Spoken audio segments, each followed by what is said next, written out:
Hello and welcome to this episode of Kennedy Saves the World. So you have 1 week until Thanksgiving. That's 1 week. So if you read food blogs or different recipes, or if you have TV chefs that you follow and adore, you know that 1 week out, they're already doing things to prepare for the big meal.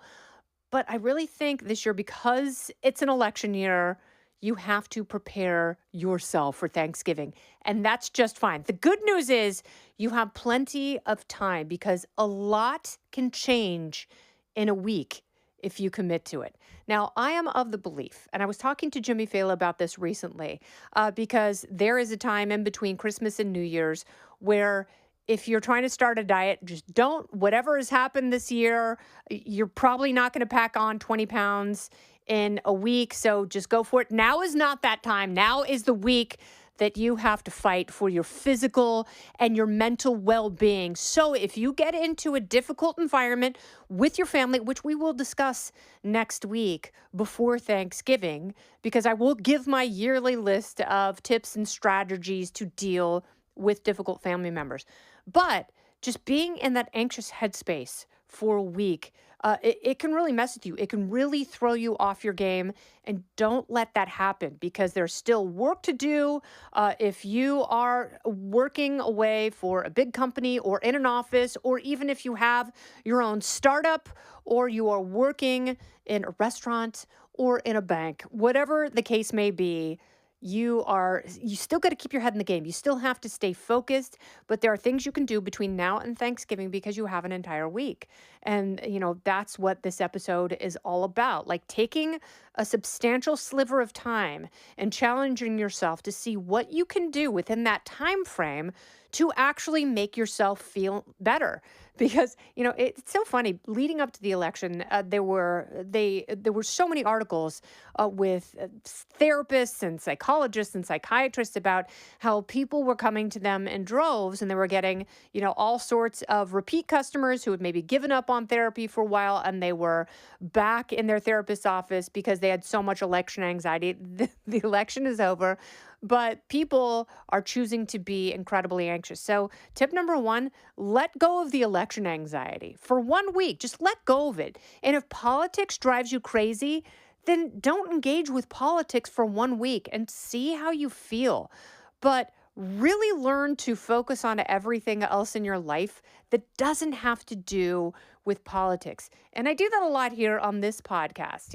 Sometimes I talk to a poo doctor like I'm going to next week. I'm going to talk to an astrologist or a dating expert, or, I talk to economists and comedians and people from various backgrounds, distillers, because I want to hear about the journey. I want to hear, what they do in life that totally stokes them out, that makes them happy, that gives them something to look forward to.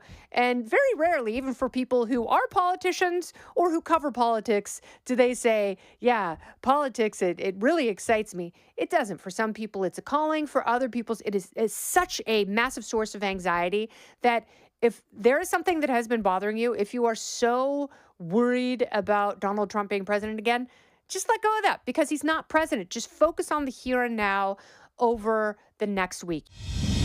Don't go anywhere. More Kennedy Saves the World right after this. You know that I am a huge fan of mindfulness, but how do you actually be mindful? It's harder than you think. It's one of those things where you can be in the moment for a moment, and then the next moment you are thinking about the future and you are worrying about what's going to happen, as a lot of people are doing with Thanksgiving, or you are regretting something that happened in the past that you have no control over because it's already gone. But think how much time and energy and how much sleep you lose thinking about something that already happened. So for the next week, just try and be mindful. And that means if you have to constantly remind yourself, if you have to write on your index finger, mindful, or just some word that brings you back into the moment, then do that for 1 week and see how you feel. The other thing is if you don't journal and if you don't externalize your worries, try doing that for a week as well. Just 1 week, not for the rest of your life, but try a couple of subtle changes over the next week and see if it puts you in a better headspace for Thanksgiving. I'm also a huge fan of things like teeth whitening. So get a teeth whitening kit or whitening strips and use those for a week and see if you can bump up your smile by a few shades. Maybe do what Beyonce does and drink hot lemon water when you wake up. Try that for a week. See if in a week from now you feel a little bit different. Why don't you eat kale 4 times a day? Or something that you tell yourself you're going to make a permanent habit of. Make a pact that this doesn't have to be a permanent week of solutions. You don't have to apply it to the rest of your life. Just try it for 1 week, just one throwaway week where you actually do your workouts, where you actually go to bed when you say you're going to bed, where you actually put your phone and your computer away for at least a half hour before you try and fall asleep.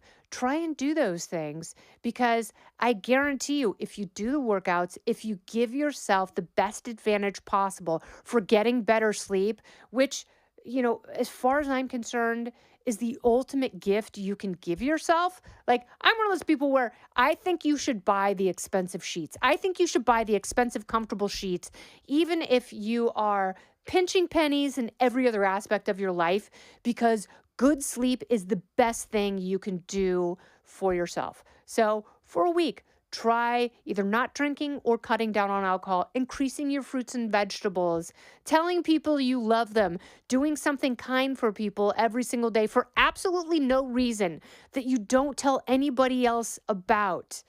And I want you to document, and that's why writing things down, journaling, having a diary just for a week is important.